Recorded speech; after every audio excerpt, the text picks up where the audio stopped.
25 years, including myself, has prior issues that have led to the problems that you have today. And I think that's important and reassuring, because it says, I'm not a bad person. I made some crappy choices. I've hurt some people. I've let some people down. I've done some bad things.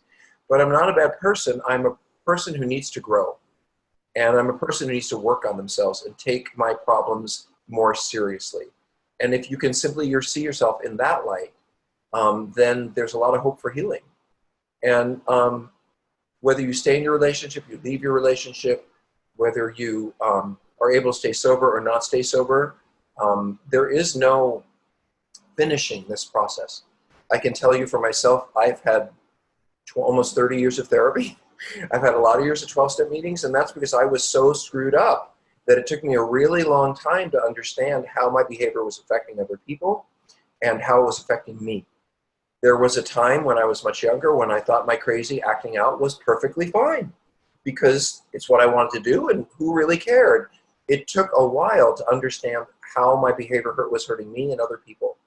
So I want to say that about that, which is, I think the experience of it dawning on you that you have a real problem doesn't necessarily occur because someone found your porn or someone's angry at you or someone's disappointed in you. It's really a gathering of information from inside someone that says, I can see the patterns here and I don't like them and I don't want to continue them, and I'm committed to changing them. And if that's where you're at, well, I'm really glad you're here because we can help with that. So on that lead in, Tammy, do you want to ask questions and I will answer them?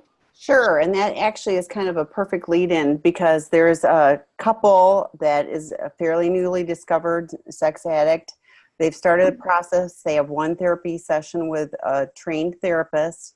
So this is the wife asking, my husband keeps pushing back at each request and gets mad at me when I encourage us completing the necessary steps. How can I get him to approach this with a more willing attitude? He has already been told that we need to remove all the old accounts, etc., and that she should have access, but he's fighting back and blaming me. Suggestions? Well, I do have to do a little self-promotion. I wrote a book about this for men who don't really understand what it takes to heal a betrayal bond with a woman. And I have found over 25 years of doing this work that men are clueless 90% of the time, in my experience. Not that they're bad people, but they're often clueless about the degree of harm they've caused and what it takes to make it better. You as a spouse are not at all clueless. You know what would help restore your trust and make you feel better. He's just unwilling to do it. So a couple of thoughts. I would recommend you do buy Out of the Doghouse. It's a book I wrote for men who want to heal their relationships and don't know how, and I suggest you read it. If you're a Christian person, we wrote a Christian version of Out of the Doghouse. Both are equally good. And then throw it at your husband and say, if you don't read this and you don't understand what's really happening here, I'm not sure we're going to make it. You see, what it comes back to is not really about him changing his behavior at all for you. It's about how do you want to live your life and how long are you willing to feel comfortable being disrespected and pushed off, and because your husband has lost all rights to privacy. I really mean that. I mean, other than maybe being in the shower or in the bathroom, he's lost his rights to privacy because he is no longer equal in your relationship. He has let you down, betrayed you, and cheated on you. And that means that for a while, you're going to be calling the shots. And he just has to say, you know, because I want to stay in this marriage, I will do that. I think the missing piece in the story you tell is your husband does not understand, for whatever reasons, the gravity of where you are and things are. I think you have to find a way to communicate with him if it's your truth, if it is your truth, that you don't want to go on in a situation where you're being disrespected, not paid attention to, let down consistently, and left in a situation where you're trying to reestablish trust, but your husband is not giving you the path to be able to do that. My take on partners when you start going through phone bills and going online is not that you're trying to prove that we're cheating, but ultimately that you're trying to reassure yourself that we've stopped. And taken in that light, if you were to understand that, it's all bets off. You know, if you're the cheater, let me tell you, if you're the sex addict, if you're the one who's, it's all bets off. You no longer get to say, I don't want you to look through this, or I don't want you to look at that, or I'm not going to share that with you if you want to stay in your relationship. But that depends on how strongly and how committed you as a spouse and a partner are to saying, I have worth, I have value. If you can't see that by changing your behavior, then I'm not sure I can continue to do this with you. Now, I'm not encouraging you to leave your husband. I'm not your therapist. I don't know your situation. You know, it might be you that's the crazy person. I have no idea. I can't see or talk to you. But I will say that if your husband is an active sex addict and he has been called out on it and it's really clear, then he has to take responsibility for no longer being able to call the shots in the relationship for a while. And he has to do what you ask, because if he doesn't get to have his relationship with you. And sometimes that takes a while for partners to get to. You just think, well, I mean, he's going to get it. He's going to know how much pain I'm in. He's going to see. And you know, quite honestly, sometimes we don't. Sometimes it takes that, you know, as much as I love you and appreciate you and I know you didn't mean to hurt me, clearly you don't have a sense of how much you have hurt me. Clearly you don't understand what it would take for trust to again be formed between us. And so I have to put a timeline on how long I'm going to be in this relationship. And let me give you the reverse, just really quickly. In my mind, a husband or a partner who's in recovery sounds like this. Honey, you want to go look at that? Go look at that. I have nothing to hide. I'm not doing anything wrong. You know, I did in the past. I know even looking there is going to upset you, but if it reassures you, you know, I want to be trusted. This is what a healthy, recovering husband or a partner would sound like. I want you to trust me again. I know I have broken your trust. Whatever it takes, you know, you want me to wear a GPS tracker or have you, great. I have nothing to hide. So, but what is not okay for someone who's done a lot of cheating or acting out to say is, well, when are you going to trust me again? Or hasn't this been enough? Or when you know, it's just, and I wrote all about that in Out of the Doghouse. So the betrayal of cheating is a major violation in a relationship where that has not been discussed prior. And you should treat it as such. He's committed a major violation in the relationship, and you know, that might mean you might not talk to him for a while, or he may not have a bed to sleep in for a while, or, you know, whatever it takes to get him to wake up, which he clearly has not. One more thing, Tammy, I know you're going to kill me. I'm talking on and on, but. No, you keep going. But here's the deal, okay? In your relationship, as you describe it, there's a struggle for control. That's what I hear. You want control over restoring trust, meaning I want control over every access I can to see what you've been doing and what you're doing now so I can begin to trust you again or not. And he's saying, I still have control. I can decide what you see and don't see. And if you have cheated on and profoundly hurt your partner, you don't get to hold on to control over what they get to see and look at. You have to surrender that if you want the relationship to heal.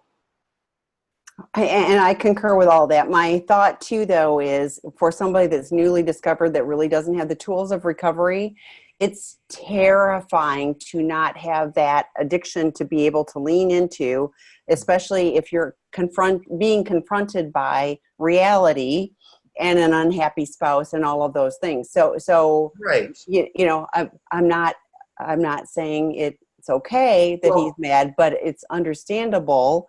But that does, you know, I do not negate anything that you said. You know, it is all on him to.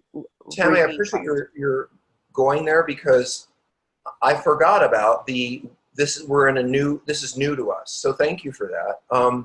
So let me speak to that for a second. When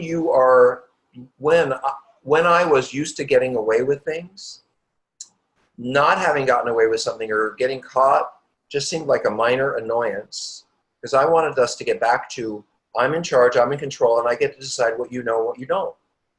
And Tammy's right. You know, your spouse or your husband really could use the support and the support of other men. That's why we're creating drop-in groups, and that's why there's 12-step programs, the support of other recovering men to understand. Maybe he can't hear it from you, but he might be able to hear it from another guy who says, wow, dude, you really screwed up this relationship more than you think. Regardless, you have a right to protect yourself. If you don't know who your husband has had sex with, you need to make him wear a condom or not be sexual with him. There's really simple, stupid, painful things like that you really do need to set limits with right away. Because if he doesn't out getting tested and you're not, and I'm not just talking HIV, I'm talking everything. Because a lot of sex addicts will think, oh, well, it's just oral sex, I can't get a disease. Yeah, you can. And well, then I can't give it to my spouse? Yeah, you can. And then if it's all a secret, who knows? So again, you're getting as much support for yourself, him getting as much support for himself, and the two of you coming together with some new solutions. There's hope there. Especially if it's early. I agree. Okay, next question. Is there a difference between porn addiction and orgasm addiction? I would only look at porn to masturbate, and the end goal was always orgasm. I would never watch porn for the fun of it. To me, it always had a purpose. Was it more of addiction to porn, masturbation, or orgasm? Meaning I was addicted to the rush of the dopamine I got having an orgasm on my terms with porn that I chose. So he's basically saying our orgasms like drugs. So, well, orgasm is a naturally occurring function that should be highly pleasurable. And if you are under 25, having freaking orgasms is just sort of endemic to being, that age. I don't know how old you are. If you're 45, a little different. What you're talking about, and I don't know your history and everything about you, is kind of makes me think of what I think of porn addiction as being. And so let me explain, because this is coming up a lot, the difference between porn addiction and sex addiction.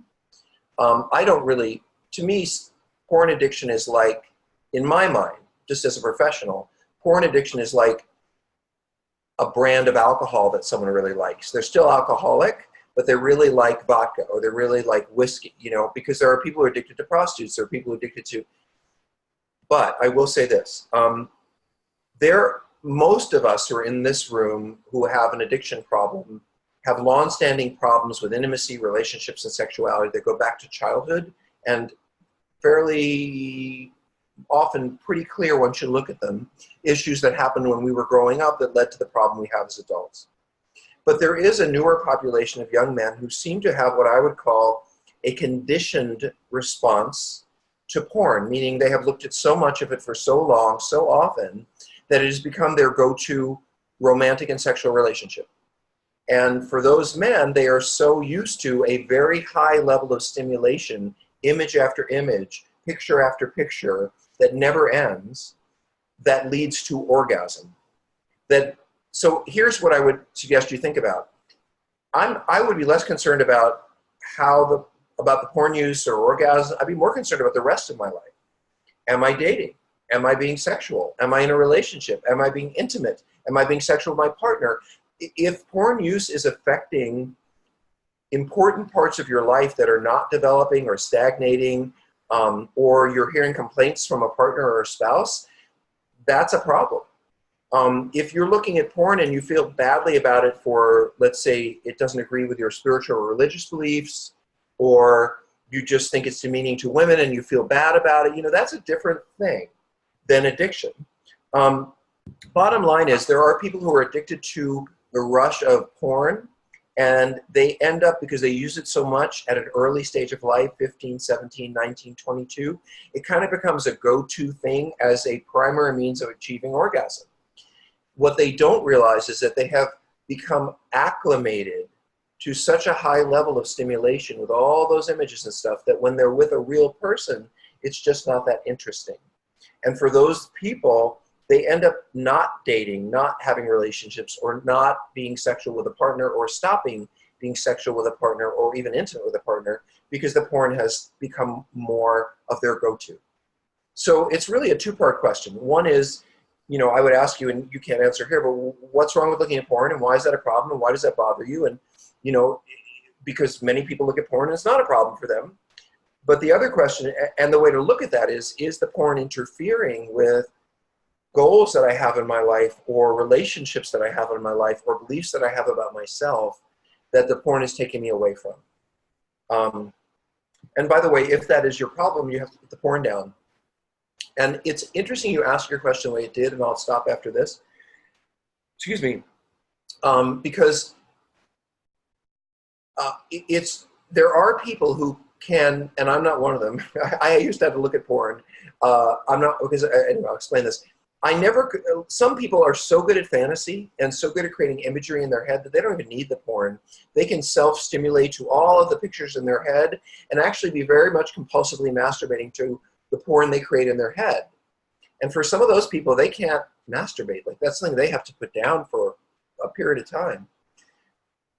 For most people, when they are looking at a lot of porn and doing a lot of masturbating, and then they cut the porn out, the masturbation just gets less interesting, less exciting, and less frequent.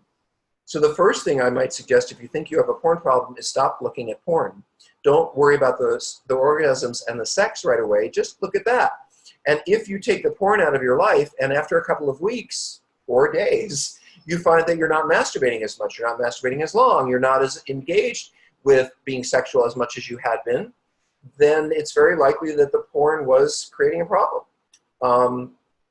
If you find you cannot get away from the porn, that's another issue. If you find yourself being able to create intense fantasy in your head that you can masturbate to as long, as much, and as often as the porn, then the problem is not just with porn, it's with porn and masturbation. But all of that stuff really is best, I think, handled. Again, some of the drop-in groups are going to be in, hopefully in a 12-step meeting with a therapist. These are great questions that really could be answered by a peer, which I would think would be great for you and anybody else who's here. I want to chime in a little bit on that too, because there are so many people that, I mean, you're differentiating between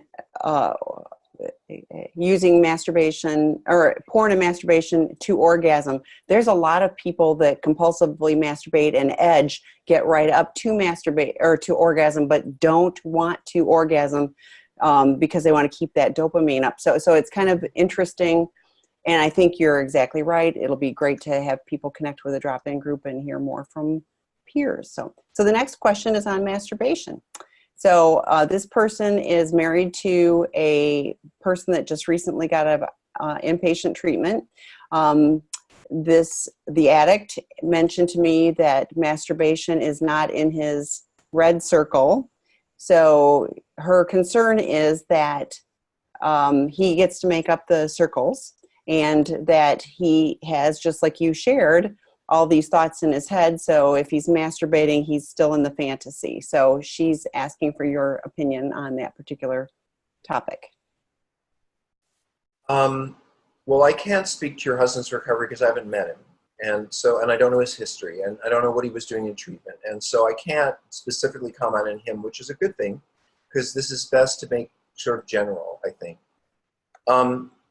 You don't have control over what a red circle or an inner circle might be is his bottom line. If I do this, I've broken my sobriety.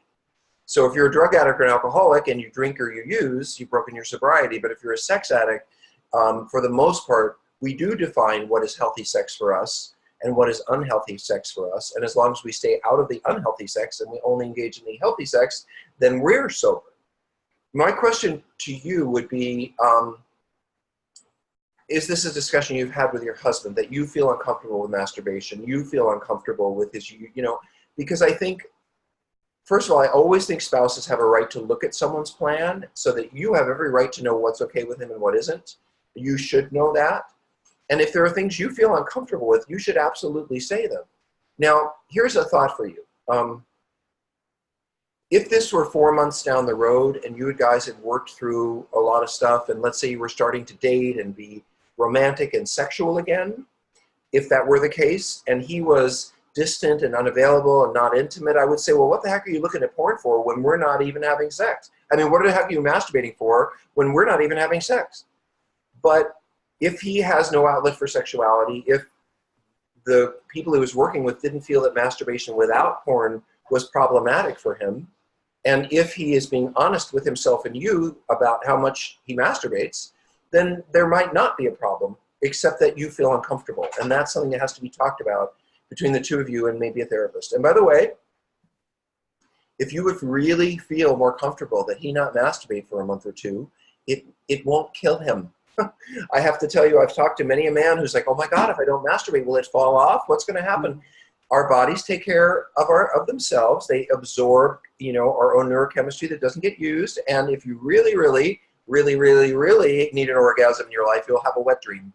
So just as you did with a teenager. So it might be useful if your husband is listening, or to think about that. No, he might not have to stop he might not have to stop masturbation for himself or for his addictive problem. but he might want to take a time out from it simply because it makes you uncomfortable. And he's willing to say, you know what, if it makes you uncomfortable after what we've been through, I don't have to masturbate for a month or two. I'll let you know when I start again. Yeah. Good answer. Okay. So how do you differentiate between porn addiction, sex addiction, and cluster B personality disorders? So you may need to go into a little bit of personality disorders too, okay? Well, here's, I have a feeling this is a therapist. Does it sound like a therapist? Most people aren't going to know what a cluster B personality disorder is. So right. So I'm going to try to say this in non-therapy terms. There are certain clusters of emotional problems that often show up in men who have emotional damage.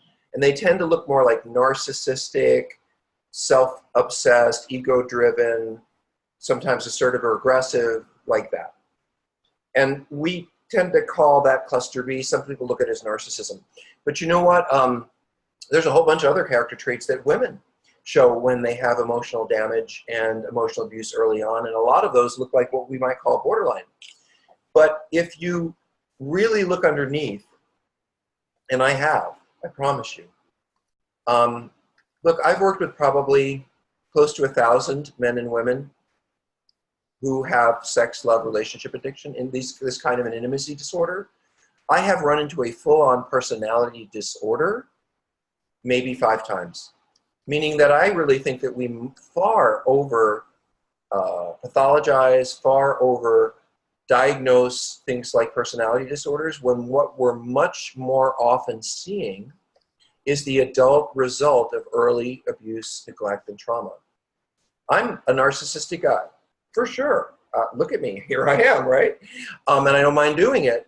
I need a fair amount of attention. I need a fair amount of validation. I need a fair amount of support, and more than most people, because I'm pretty broken in a lot of ways. So I have a lot of struts of support, of friendship and work, and I need, in other words, I don't disavow that I have certain personality traits that are problematic for me or others, but I wouldn't call it a disorder. What I would call it is a whole set of defenses and survival techniques, including the addictive piece, that have worked out to be problematic in my life. And so I have had to go back and revisit that and work on it. So a sex addict is someone who uses, sometimes anonymous and sometimes casual and sometimes romantic, sexual experiences with people.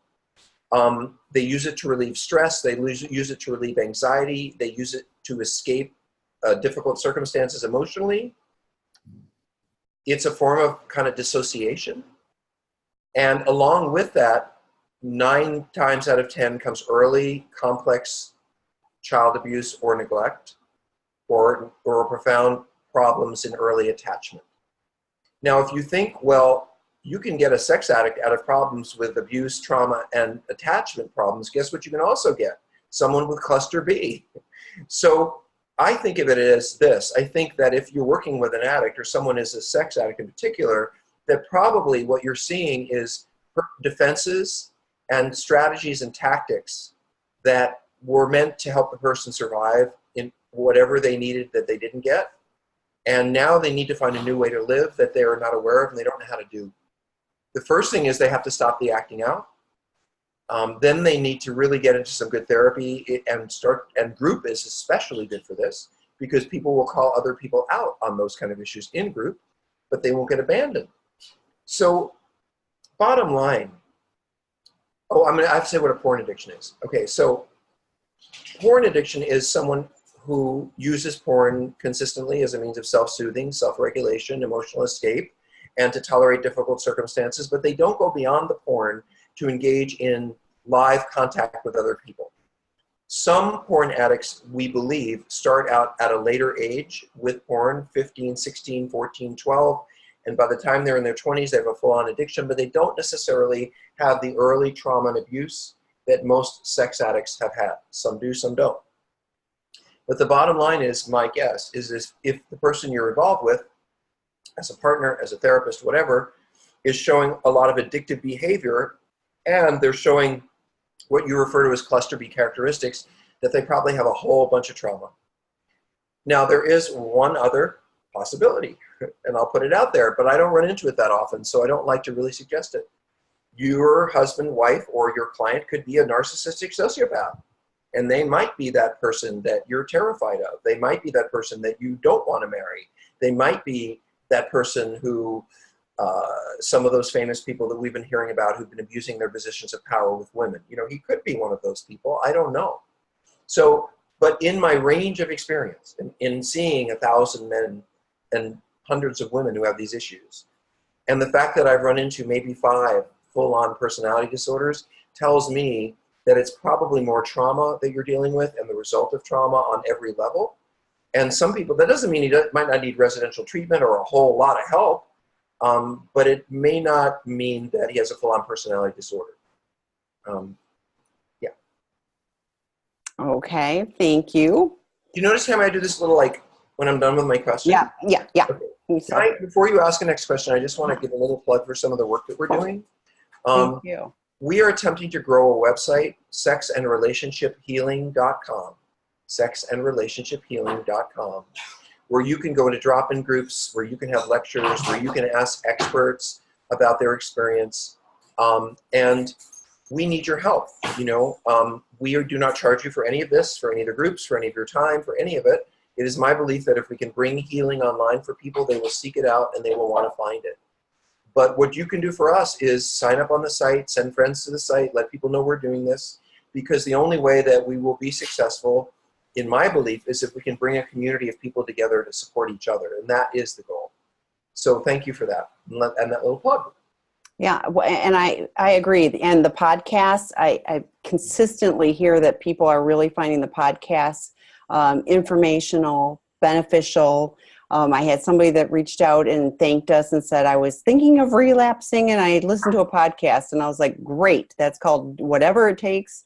Great. You know, so I think that there's a lot of, and Rob has been very intentional about creating those podcasts as well and bringing a variety of guests to participate so that there's a wide range of topics, from betrayed partner, questions, enmeshed mother issues. There was one from a gentleman who is from the Asian community, and so what sex addiction is like in, how they don't even hardly talk about any of those things. So it's, there's more shame. So lots of different topics, a wide range of them, and including codependence. I'm going to throw that one out there because Rob's new book, Codependence, is #1 on Amazon. Yay. And people under substance abuse. It's not, yes. Okay. Yeah. It's not, it's with not Stephen King. Patterson. Exactly. So, but you're right. So under the addiction and codependency, which I think is ironic categories, it is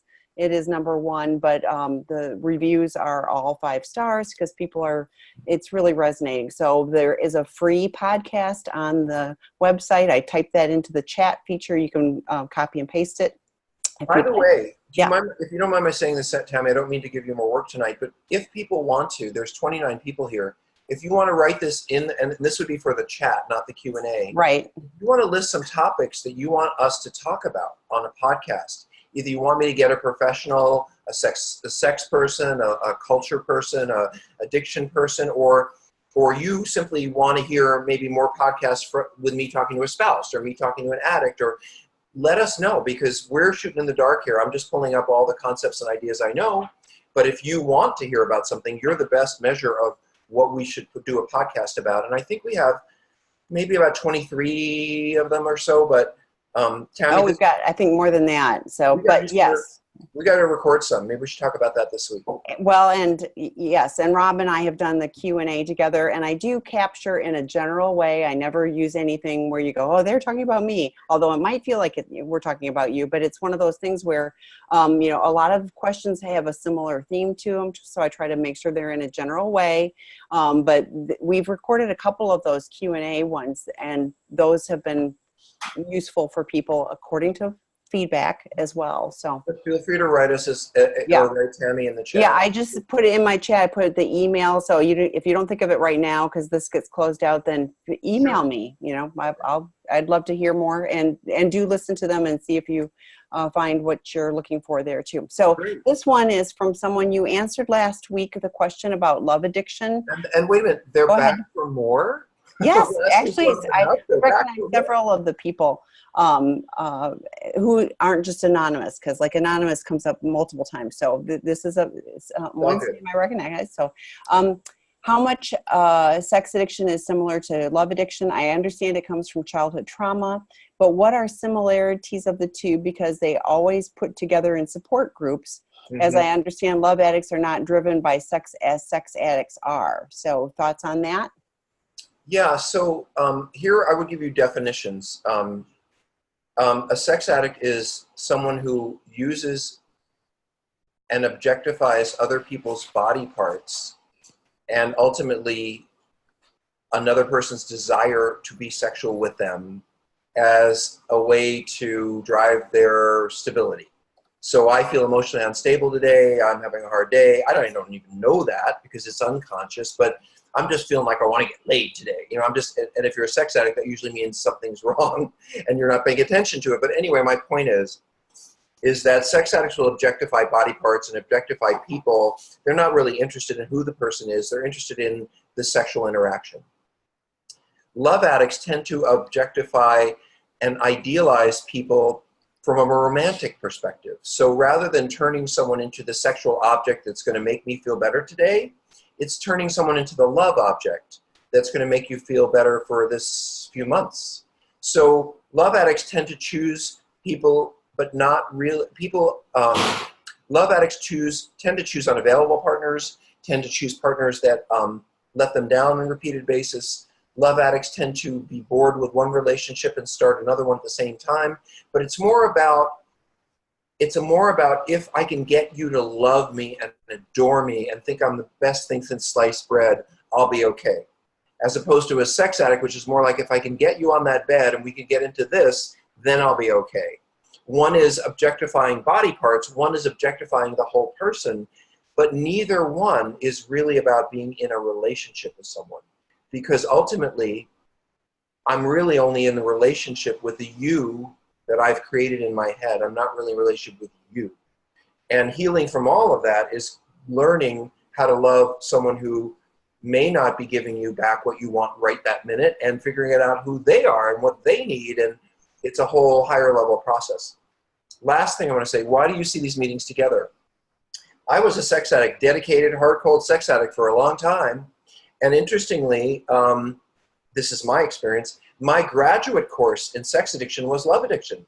I moved out of having lots of casual sex into having these kind of relationships with broken people who weren't available to me, and I used to fantasize about them. And, you know, and part of it, by the way, and I'll say this honestly, was, and some of you may relate to this, I remember one of the people I dated in a love addiction way, meaning I wasn't seeing this person as they really were. The best part of our relationship was when we had sex.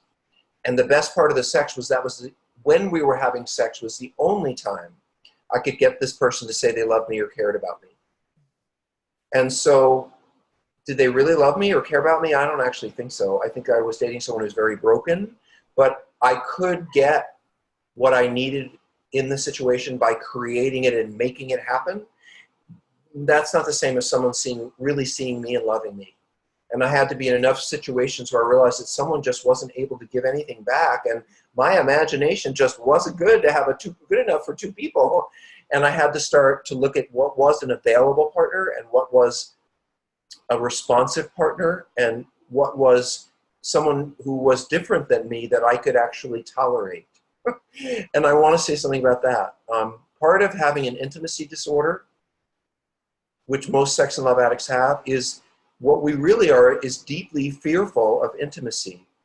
Now, you think people who have a lot of sex and have a lot of relationships would be all over intimacy. We'd have that one down.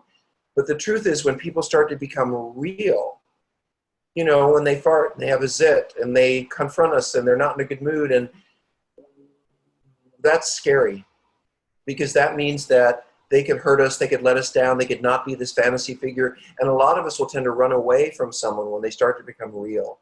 By the way, one of my favorite stories, and I'd recommend it to any love addict and sex addicts for that matter, is, Tammy, what's the name of that book where the teddy bear goes to the family and then they get rubbed and rubbed and they rub their eyes off and they rub, you know how the teddy bear gets real? Yes. And I can't think of the name of it I know right that's now. probably because they're both older. Yes. Someone will think of the name of that book, Yeah. but there's a, you know, it's a beautiful fairy tale about a perfect, the Velveteen Rabbit. Thank you so much, guys. You know, that is a great story about, I think, moving from addiction to health. Because, and also moving out of cluster B for that matter, because it's a story about a little, you know, fur rabbit that's not real, but thinks it's just the best thing because it's this brand new rabbit and has perfect fur and has beautiful glass eyes and everyone thinks it's wonderful, but slowly over time, you know, as most stuffed animals do, it gets less and less attention and less attention, and it ends up in a dustbin, you know, out in the trash with one eye and half of it stuffing out, and that's when all the other rabbits come along to embrace it because then it has become real. And unfortunately, when we start to see stuffing and one eye isn't working, we run, because when people become real and not a fantasy, that means they can hurt and let us down. That means that we're really attached to them and we're still with them and we see them and they could hurt us. And if you have this kind of a history, what a love addict will do is get close to someone until they are really at risk for being vulnerable to that person. And then we get bored with them, or we get angry at them, or we get tired of them, or we just start having an affair or something like that. Typical for a love addict. So this next question is, why isn't love addiction part of your website? And I think it is on some levels, because we talk about intimacy disorders and things like that. I don't know that we have a section. There may be some blogs on it, but I don't know that we have we haven't categorized, I don't think we've got on porn addiction. Well, and it's a brand new site, for Pete's sake. So, but here's the deal. Yeah. Tammy, we're hearing a suggestion. I know. I'm going to write. I'm taking note of it. But right. So maybe what we need to do is create a drop-in group or a lecture drop-in group for people who are really struggling more with relationship addiction. I like that. Reaching relationships. So thank you for teaching us. Honestly, part of it is called sexandrelationshiphealing.com, because imagine how hard it would be to type in sex, relationship, and love addiction. I mean, it's just way, we have, and believe me, it's hard enough to get a URL today that has anything to do with the work you do. So just getting sexandrelationshiphealing.com, that was hard. And we will and absolutely mean to deal with love addiction. I really appreciate your bringing that up. I think it's something worth some lectures. I think it's something that we could have a drop-in group. I think we get a lot of women and some guys who really struggle with that. And we should absolutely take that on. Let me say one more thing. We're not just taking on addiction. One of the things Tammy and I talked today, because we're working on filling out the site, is I want to have a sexual health expert on there so that we can do lectures and drop-in groups on transgender issues, gender identity, sexual orientation. My husband likes guys. What does that mean? My wife likes to be hit with a belt. What does that mean? She's got a fetish. We want to be able to be a little bit more full service and answer questions about human sexuality and, what is healthy and what is unhealthy. And 9 times out of 10, people have more shame than they do disease. And we hope to help with that. So, yeah, we'll be adding those things. That's a great thing. Thanks, Tammy. Yes, I just captured that so there's a question. Why is edging not talked about more? It's clearly an issue for some and potential excuse that is not a problem, as there has been no orgasm. So I have thoughts on that, but share. Okay, well, I don't know where I don't think they would talk about it in a 12-step meeting because it's kind of a little risque, a little bit triggering. And so I don't think in a lot of environments where there's recovery, unless there's a therapist present, you would necessarily hear that word. Clearly, it's something that porn addicts are very, very invested in and spend a lot of time practicing. And it is masturbating to the point of orgasm without having one or only partially having one and then continuing to masturbate, all of that, so that you can go on for an even longer time and have more orgasms. That's basically what edging is. I think also that nobody's asked, to be honest with you. But I will say this. I never, and this might be helpful to you.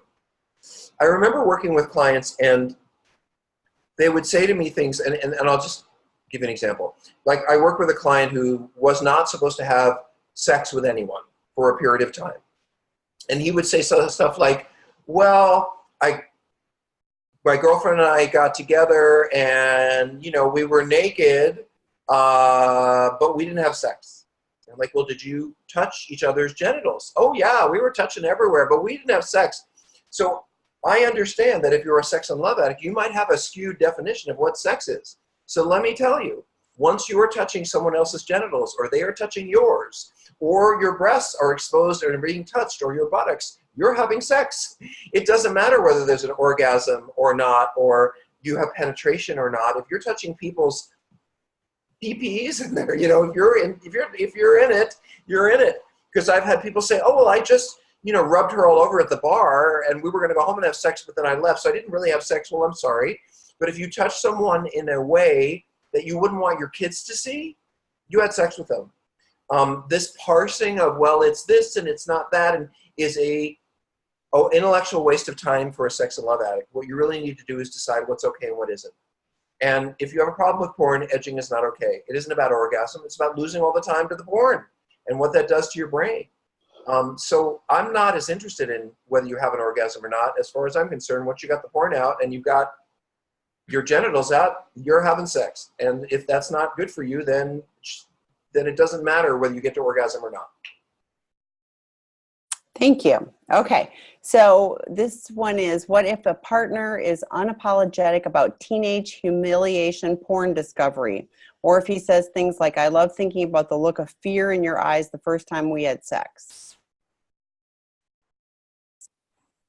Well, I'm not even sure how to answer that. I would be very uncomfortable with that. And it's not, let me say this in a more general way, because I don't know your partner or under what circumstances. Or the people I bring into my life to be sexual with me or romantic with me, they're people I want to trust, feel safe with, people I like, people who treat me nice. Now, I'm married, so those choices are limited now, but I say it in a generic way, which is, if your goal is to be a happy person and enjoy your life and feel good about yourself, then you probably want to bring people especially into you, who are close to you, who are going to make you feel safe and comfortable and like they would be open with you. And, so I would worry about a situation where someone told me they liked seeing the fear in my eyes when I was sexual with them. I certainly would never tolerate I would not tolerate someone looking at underage porn in my home or around me. And just as a thought for you, if you're dating someone and they go into your house and they look at child porn, guess who the FBI is going to come arrest? It isn't going to be him. He doesn't live there. It's going to be you. And then if he says, well, I never touched that computer, it was hers, it's on you. So if someone's looking at that kind of imagery and it's in your home or you share a home, the FBI is going to come looking for both of you, not just that person, at least initially.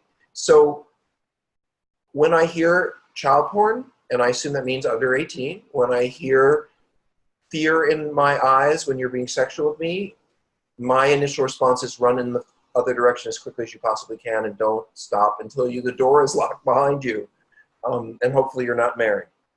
Yeah, offender behavior is different than addiction behavior. So thank you, Tammy. That's a great way to say that offenders, in general, sex offenders, and the reason that we're not really focused on offenders in this environment or in sexual relationship healing is that they go beyond but they're going beyond consensual behavior. In other words, consensual behavior means you and I agree to have sex. It doesn't mean my wife agreed or my husband agreed, but we agreed. Someone who's looking at underage, which is non-consensual, someone who's pushing other people to be sexual when they don't want to, someone who is abusing people sexually. There are other places for them to heal in other environments, but offender behavior is not something I'd want to invite into my life in someone I was dating, especially if it wasn't under control and the person didn't acknowledge it. Okay, so this one I'm going to make more generic because this person is asking, do you have to have a basic level of Christian faith to be successful in your programs? So I'm going to ask you to talk about your programs, what they will be, and then and we'll go from there. Sure. So, I run secular treatment programming. I run pure mental health driven programming. If you're a Christian person who needs to hear scripture with your work, then I have very good friends who run really good treatment programs that include a strong Christian perspective, but whom I also know really get addiction, really understand that this is mental health work, really understand that prayer is important, scripture is important, but there's also other work you have to do. And I know some of those people. So if you want a Christian perspective in a residential or a treatment environment, I'm glad to refer you to that. But my treatment programs, and we are going to open a residential program here in California in probably January. And any of the work you see on sexual relationship healing is secular. However, I have great respect for my Christian friends. We're going to have a Christian drop-in group. I'm going to have a drop-in group for pastors or a lecture group. So we will be respecting people's beliefs. And, I live in a Christian nation. Lots of people have strong Christian beliefs. We'll have a drop-in group for people who have sex and relationship issues who are also Christians. And there they will speak scripture. But in a general way, I consider myself to be a mental health professional. And I'm not an expert in religion, so I'm not taking that into the work. Let me say one more thing that's interesting to me. I had a client who went through one of my programs, a residential program that I ran, did great. He did a wonderful job. He really got everything he needed. And then he turned to me and he said, okay, I want to do all of this over again in a Christian program. And so I called my friend who runs a Christian treatment program, and I said, here's this guy, and he wants to go see you and tell me if we missed something. And she called me back a few weeks later, and she said, what the client said was that what the work you did in your Seeking Integrity program was exactly what he needed, exactly what he wanted, exactly what he got what he needed to get, except for him, because of his faith-based beliefs, he still had to hear the scripture. And so essentially, the Christian programming that I refer to repeated almost all the work that we do in a secular program, but it adds in scripture and a more Christian perspective. And for some people, I understand that's how you're going to relate, that's how you're going to hear it, and that's what's going to get you well. We'll have some of that on the site and in our work, but not as much as people who are dedicated to that area of the work. And, you mentioned a bit ago about the Out of the Doghouse, that there are two versions. Well, there is the original version, which has the F-bomb in it and some other words. And it's because you're just talking to guys that are screwing up their relationships, and you're saying it on their level. You're not saying all guys are there. But then there was a number of guys that needed to hear the same message but wanted the biblical context. So Rob's and my good friend, Marnie Faree, who is in the Christian world, took the book and applied the biblical context to that book. So it's the same thing. You're screwing up, but here's, but laid the biblical context around it. So that is able to meet the need of those that want that perspective. And you're talking about Out of the Doghouse, right? A step-by-step relationship saving guide for men caught cheating. Yes. But I actually want to add to that. I wanted a Christian version, because I have seen pastors who blame wives. I've seen good Christian people who shame other people for sexual problems. And I wanted to give a message to the Christian community that men had to take responsibility for bad behavior and not put that on a spouse, because I've seen, and it's not just the Christian community, I've seen the Jewish community, other communities where a spiritual person, a person of cloth, will say, well, you just need to have more sex with him or her, and then they won't do that. And they will do it no matter how much sex you have with them, because they have a problem. And so I wanted to inform the Christian world how to look at cheating in a way that didn't put any responsibility on the person who was being cheated on. And that's why we wrote a Christian version. Thank you for sharing that. So hopefully all the questions are answered. We timed out perfectly. Oh my gosh. So I know this is like amazing. Listen, but there's a 1. I see a 1 in that Q&A to answer that question. I will be meeting with my husband's therapist soon to find out what his plan is going to be. What kind of mode do most addict Christian therapists work under? Oh, most, you can't even say that.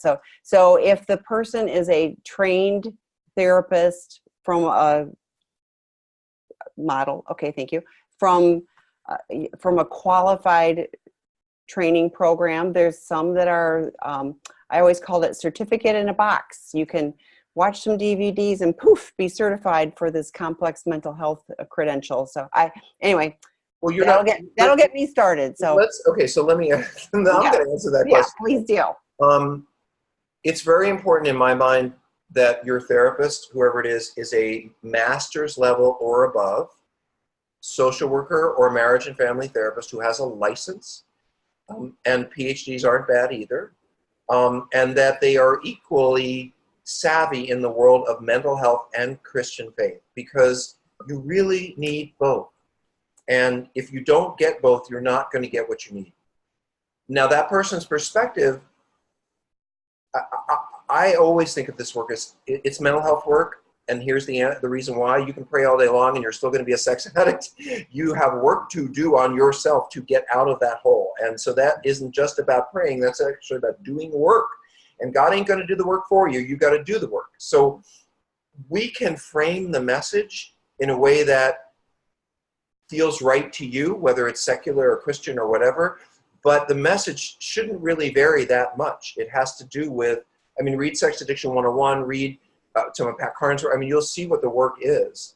Whatever kind of language you spell that out in, whether you spell it out in language that's more comfortable to Christians, more comfortable to Jews, whatever, Muslims, it's still basically the same message about responsibility, accountability, behavior change, and all of that.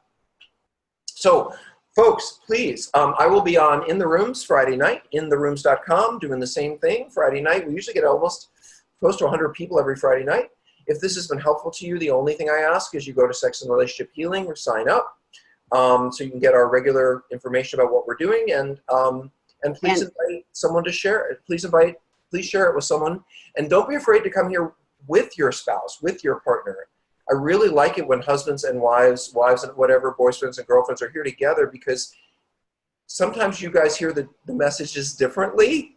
And I know that there's some of you are like, well, I sat on Rob's webinar tonight, like your spouse is coming home, and this is what he said. And you got it mostly right, but then he might hear it differently. So it's really great if you're here together. So it can be helpful. Two things. So there will be another webinar with Kristen Snowden this Wednesday at 12:30 noon-ish Pacific time, not the middle of the night. And we would love to have you join that one. And that one, Tammy, if I have it right, she's going to be talking more about general relationship problems, not only sex addiction, but more about healing a relationship. How do you, and restoring trust and stuff like that. Right. So if there's been infidelity, maybe it isn't to the point of sex addiction.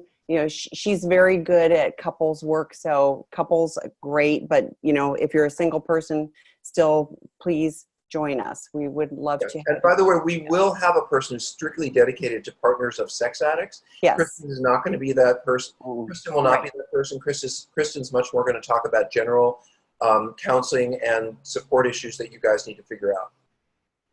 Correct. And for those that missed, we did add a few of the webinars to the site, so you can pick up the pieces that get recorded. David Fawcett did a great job. Last week, Wednesday, I would encourage you to go listen to his on resiliency, and he answered questions. So I'm working on pulling the calendar together, but as October proceeds, you'll see more opportunities, including those drop-in groups that we mentioned. The poll came in that 16 would participate and 11 will want to learn more. So that's great. Thank you for letting me test the poll.